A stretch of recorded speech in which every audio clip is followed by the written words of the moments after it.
Private മേഖല കൂട്ടിക്കെട്ടേണ്ട അവസ്ഥ വരും, അത് 100% ഉറപ്പ്. വേറെ ജോലി നോക്കണം. കൂലിപ്പണിക്ക് വരെ നമുക്ക് ജീവിക്കണ്ടേ? നമുക്ക് ജീവിക്കാനുള്ള കൂലിപ്പണി എടുത്താലും നമ്മൾ ജീവിക്കും. വോട്ട് മേടിച്ച് അവരുടെ ഭാഗം മാത്രം വിജയിച്ച് നോക്കി, ബാക്കിയുള്ള കാര്യങ്ങളൊന്നും അവർ ചിന്തിച്ച് നോക്കിയിട്ടില്ല. നമസ്കാരം. കേരള നിയമസഭാ തെരഞ്ഞെടുപ്പ് നടക്കുന്നതിന് മുമ്പ് UDFന്റെ ഒരു വാഗ്ദാനമായിരുന്നു സ്ത്രീകൾക്കെല്ലാം KSRTC ബസ്സിൽ യാത്ര സൗജന്യമാക്കുമെന്ന്. അതിൻ്റെ നടപടിക്രമമെന്നോളം ഇപ്പോൾ അവർ കണക്കെടുക്കുകയാണ്. KSRTC ബസ്സിൽ എത്ര സ്ത്രീകളാണ് ദൈനംദിനം യാത്ര ചെയ്യുന്നുള്ള കണക്കെടുപ്പ് നടന്നുകൊണ്ടിരിക്കുകയാണ്. പക്ഷേ അത്തരം ഒരു കാര്യം ഈ KSRTCയിൽ ഈ സ്ത്രീകൾക്ക് സൗജന്യ യാത്ര നടപ്പിലാക്കുകയാണെങ്കിൽ മറ്റൊരു മേഖല, ഈ കേരളത്തിൽ തന്നെ സ്വകാര്യ മേഖലയിൽ പ്രൈവറ്റ് ബസ്സുകൾ നിരവധിയാണ് ഇവിടെ സർവീസ് നടത്തുന്നത്. നിരവധി തൊഴിലാളികൾ അതിൽ ജോലി ചെയ്യുന്നുണ്ട്. പക്ഷേ ഇത്തരത്തിലൊരു മുൻ പഠനമില്ലാതെ ഒരു വാഗ്ദാനം എന്ന നിലയിൽ ജനങ്ങളുടെ മുമ്പിൽ അവതരിപ്പിച്ചുകൊണ്ട് വോട്ട് കരസ്ഥമാക്കിയതാണ് 100ഓളം MLA-മാരാണ് ഇപ്പോൾ UDFന്റെ നേതൃത്വത്തിൽ ഉള്ളത്. കഴിഞ്ഞ ഏതാണ്ട് 5-6 ദിവസമായിട്ട് റിസൾട്ട് വന്നതിന് ശേഷം ഇതുവരെ മുഖ്യമന്ത്രിയെ തെരഞ്ഞെടുത്തിട്ടില്ല. പക്ഷേ മറ്റൊരു വിഭാഗം സ്വകാര്യ മേഖലയിൽ ജോലി ചെയ്യുന്ന, പ്രൈവറ്റ് മേഖലയിൽ ജോലി ചെയ്യുന്ന കണ്ടക്ടർ ആവട്ടെ, ക്ലീനർ ആവട്ടെ, ഡ്രൈവർ ആവട്ടെ, അവരെല്ലാം ഒരു ആശങ്കയിലാണ്. ഇത്തരത്തിൽ സ്ത്രീകൾക്ക് സൗജന്യമായിട്ട് കൊണ്ടുപോയാൽ ഈ പ്രൈവറ്റ് മേഖലയിൽ പ്രൈവറ്റ് ബസ് സർവീസ് നടത്താൻ അതിൽ യാത്ര ചെയ്യാൻ സ്ത്രീകൾ മടിക്കുമെന്നും അല്ലെങ്കിൽ അതിൽ യാത്രക്കാർ കയറാതിരിക്കുമെന്നും അവരുടെ ടാക്സ് അടയ്ക്കുന്ന 3 മാസം കൂടുമ്പോൾ ടാക്സ് അടയ്ക്കുകയും മറ്റുള്ള ലാഭമില്ലാതെയാണ് ഇപ്പോൾ തന്നെ സ്വകാര്യ മേഖലയിലെ പ്രൈവറ്റ് ബസ്സുകൾ യാത്രകൾ സർവീസ് നടത്തുന്നത്. കോവിഡിന് ശേഷം വളരെ ചുരുക്കം സ്ത്രീകൾ അല്ലെങ്കിൽ വളരെ ചുരുക്കം യാത്രക്കാരാണ് പ്രൈവറ്റ് ബസ്സിൽ യാത്രകൾ ചെയ്യുന്നത്. മുൻകാലങ്ങളിൽ ഒരു ബസ്സിൽ 4ഓളം ജീവനക്കാരുണ്ടായിരുന്നതിൽ ഇപ്പോൾ 2 ജീവനക്കാരെ വെച്ചാണ് അവർ യാത്രകൾ നടത്തുന്നത്, പക്ഷേ സർവീസ് നടത്തുന്നത്. പക്ഷേ ഇത്തരത്തിലൊരു തീരുമാനം നടപ്പിലായി കഴിഞ്ഞാൽ ഈ ഒരു മേഖല, സ്വകാര്യ ബസ് സർവീസ് മേഖല, പ്രൈവറ്റ് ബസ് സർവീസ് മേഖല നിർത്തിയിടേണ്ടി വരും, അത് പൂട്ടിക്കിട്ടേണ്ടി വരും എന്നുള്ള ആശങ്കകൾ ഈ തൊഴിലാളികൾ പങ്കുവെക്കുന്ന കാഴ്ചയാണ് നമുക്ക് കാണാൻ കഴിയും. എന്തായാലും വരുന്ന 16-ാം തീയതിയോ 18-ാം തീയതിയോ ആണ് എറണാകുളത്ത് വെച്ച് ബസ് ഓണേഴ്സ് അസോസിയേഷൻ്റെ ഒരു മീറ്റിംഗ് നടക്കുന്നുണ്ട്. അവർ ശക്തമായ എതിർപ്പ് പ്രകടിപ്പിക്കുന്നുണ്ട്. ജീവനക്കാരെല്ലാം ആശങ്കയിലാണ്. ഒരു രാജ്യത്തോ ഒരു സംസ്ഥാനത്തോ ഒരു നിയമം നടപ്പിലാകുമ്പോൾ വിശദമായ പഠനം നടത്തേണ്ടി വരും. ആ പഠനം നടത്തണം. ഈ സ്ത്രീകൾക്ക് സൗജന്യം എന്നുള്ള വാഗ്ദാനം കൊടുത്തുകൊണ്ട് വോട്ട് കരസ്ഥമാക്കി അടുത്ത മുഖ്യമന്ത്രിക്ക് വേണ്ടി അടിപിടി കൂടുന്ന ഒരു കാഴ്ചയാണ് നമുക്ക് കാണാൻ കഴിയുന്നത്. പക്ഷേ ഓരോ കാര്യങ്ങൾ നടപ്പിലാക്കുമ്പോൾ ജനങ്ങൾക്ക് ഉപകാരമാകുന്ന കാര്യമല്ലെങ്കിൽ ഒരു വിഭാഗം ജനങ്ങളെ ദ്രോഹിച്ചുകൊണ്ടോ ഒരു വിഭാഗം ജനങ്ങളെ ബുദ്ധിമുട്ടിച്ചുകൊണ്ടോ ആകരുത് എന്നുള്ളതാണ് ഈ പൊതുജനങ്ങളുടെയും ഈ ബസ് ജീവനക്കാരുടെയും അഭിപ്രായം. ഇതിനെക്കുറിച്ച് പറയാനെന്ന് പറഞ്ഞാൽ അവരെ മാത്രം കൊണ്ടുപോയി കഴിഞ്ഞാൽ പുരുഷന്മാരെ കൂടി അവർ കൊണ്ടുപോയിട്ട് ഒന്നാമത് നഷ്ടത്തിൽ ഓടിക്കൊണ്ടിരിക്കുകയാണ്. യാത്ര ചെയ്യാൻ വലിയ ആളൊന്നുമില്ല. പിന്നെ കുറച്ച് ചുരുക്കത്തിൽപ്പെട്ട ആൾക്കാർ മാത്രമേ ഉള്ളൂ യാത്ര രാവിലെ തൊട്ട് വൈകുന്നേരം വരെ സ്ഥിരം പോകുന്നവർ. പിന്നെ ബാക്കി പോരായ്മ കുറവാണ്. ഇനിയിപ്പോൾ ഒന്നാമത് ഡീസലിന്റെ വിലയൊക്കെ കൂടുന്നു. അപ്പൊ ഇതെല്ലാം കൂടി കണക്കിലെടുക്കുമ്പോൾ ഒന്നും പറ്റാത്തൊരു അവസ്ഥയാവും. അതിൽ 3 മാസം കൂടുമ്പം ടാക്സ് അടക്കണ്ടേ? ടാക്സ് അടയ്ക്കുമ്പോൾ തന്നെ ഒരുപിടി കാശാവും. ഇപ്പൊ നിരവധി പേരാണല്ലോ ഈ മേഖലയിൽ ജോലി ചെയ്യുന്നത്. ജോലിക്ക് ബുദ്ധിമുട്ടുണ്ടാവത്തില്ല അവർക്ക്? അതെ അതെ. കാര്യം ഇപ്പൊ തന്നെ പൊതുവേ ഉള്ള മേഖലയിൽ എന്ന് പറഞ്ഞാൽ നഷ്ടത്തിൽ ഓടിക്കൊണ്ടിരിക്കുകയാണ്. ഇങ്ങനെ പോയാലും എങ്ങനെ ഇത് മുമ്പോട്ട് കൊണ്ട് നടത്തി പോകാൻ പറ്റുമെന്നാണ് ആലോചിക്കുന്നത്. അപ്പൊ ഒരു മുൻവിധിയും പഠനമില്ലാതെ ഒരു വാഗ്ദാനം കൊടുത്തവര് വോട്ട് മേടിച്ചതല്ലേ? അതെ അതെ. വോട്ട് മേടിച്ച് അവരുടെ ഭാഗം മാത്രം വിജയിച്ച് നോക്കി, ബാക്കിയുള്ള കാര്യങ്ങളൊന്നും അവർ ചിന്തിച്ച് നോക്കിയിട്ടില്ല.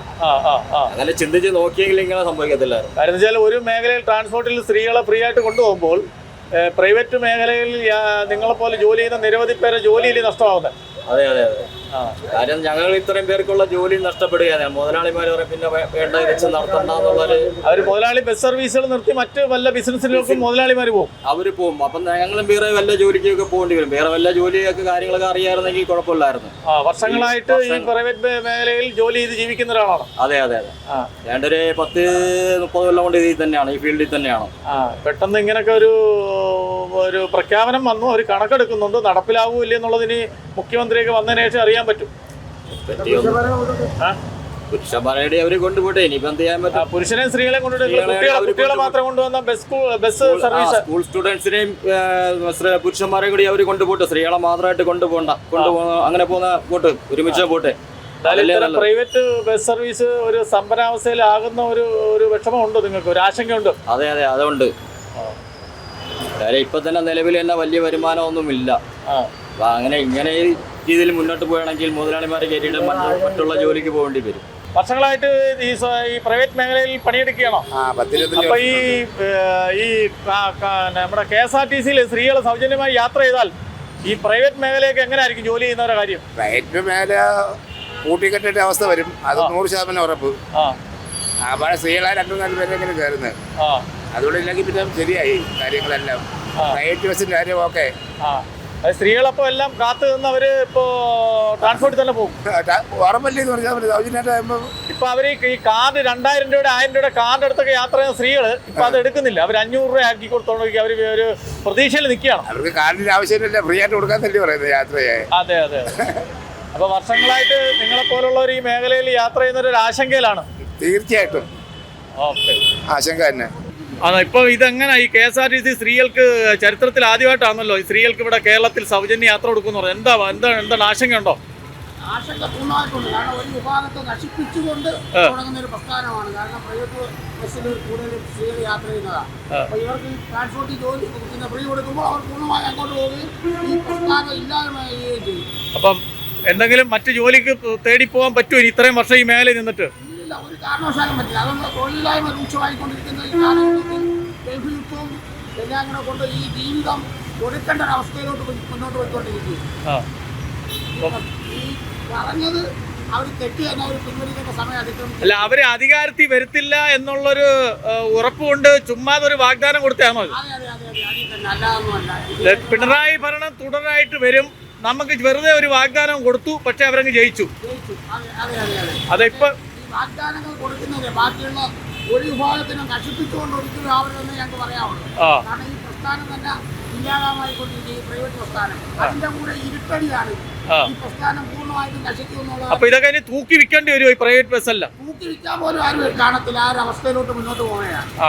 അപ്പൊ മുതലാളിമാർക്ക് സാമ്പത്തികമായിട്ടും തൊഴിലാളികൾക്ക് തൊഴിൽപരമായിട്ടും വലിയൊരു നഷ്ടം ഉണ്ടാക്കുന്ന ഒരു കാര്യമാണത്. കാര്യമാണ് ഈ പ്രൈവറ്റ് ബസ്സിൽ അല്ല ട്രാൻസ്പോർട്ട് ബസ്സിൽ ഫ്രീ കൊടുക്കുക എന്നുള്ളത്. അപ്പൊ ഒരു ആലോചനയും പഠനവും ഇല്ലാത്ത ഒരു പ്രഖ്യാപനവും അതിന്റെ പരിപാടി നടത്തിപ്പുമായിപ്പോയി. യാതൊരു സംശയവും KSRTC-യിലെ സ്ത്രീകൾക്കെല്ലാം സൗജന്യ യാത്ര നടത്താൻ പോയാണ് അവർ. അപ്പൊ കണക്കെടുപ്പൊക്കെ തുടങ്ങി. അതിൽ ആശങ്കയുണ്ടോ? സ്വകാര്യ ബസ് മേഖലയെ ബുദ്ധിമുട്ടിലാക്കും. ഇങ്ങനെ പോയാ എന്താണ് ഇത്ര പ്രൈവറ്റ് ബസ് ജീവനക്കാരെന്ന നിലയിൽ എന്താണ് അഭിപ്രായം? ഇത്ര ഒരു തീരുമാനം നടപ്പിലായാൽ എങ്ങനെ ആയിരിക്കും നിങ്ങളുടെയൊക്കെ കാര്യം? ഈ കിടക്കുന്നെല്ലാം പ്രസ്ഥാനം പൊളിക്കാൻ വേണ്ടി തന്നെ. അപ്പൊ പ്രൈവറ്റ് മേഖലയിൽ ഒരുപാട് വാഹനങ്ങളാണ്, നിങ്ങൾ ഒരുപാട് പേരാണ് ജീവനക്കാരുള്ളത്. 3 മാസം കൂടുമ്പോൾ ടാക്സ് അടയ്ക്കുന്ന സാധനമാണ്. ഈ ടാക്സ് കൊണ്ടല്ലേ സർക്കാരും ജീവിക്കുന്നത്. അന്നേരം ഇതിനുള്ള ബുദ്ധിമുട്ട് അവരും അനുഭവിക്കും. അപ്പൊ ഈ ഇതിനകത്ത് സ്ത്രീ യാത്രക്കാർ നിങ്ങളുടെ ബസ്സിലും യാത്ര ചെയ്യാറുണ്ടല്ലോ. സ്ത്രീകൾക്ക് മാത്രം സൗജന്യ യാത്ര കൊടുക്കുക, ആണുങ്ങൾക്കും കൊടുക്കണം. കേരളത്തിൽ 2 നിയമം എന്തു? സ്ത്രീകളെ കണക്ക് മുൻതൂക്കം അവർക്കും ഇല്ല, ആണുങ്ങൾക്കും ഇല്ല. പുരുഷന്മാരെ ഫ്രീ ആയിട്ട് കൊണ്ടുപോകണം. അങ്ങനെ മാത്രം കൊണ്ടുപോകേണ്ട കാര്യം എന്തായിരിക്കും? സ്ത്രീകളെ മാത്രം കൊണ്ടുപോകേണ്ട കാര്യം. നിങ്ങൾക്ക് എന്തെങ്കിലും ആശങ്കയുണ്ടോ ഇത് നടപ്പിലായി കഴിഞ്ഞാൽ നിങ്ങളുടെ ജീവിതമാർഗത്തിനകത്ത് ബുദ്ധിമുട്ട് വരുമോ? ഞങ്ങൾ പോയ ബുദ്ധിമുട്ട് ഞങ്ങൾ കയറ്റിയിട്ട് ഞങ്ങൾ വേറെ പണിക്ക് പോകണം, അത്രേ ഉള്ളൂ. വേറെ കാര്യമൊന്നുമില്ല.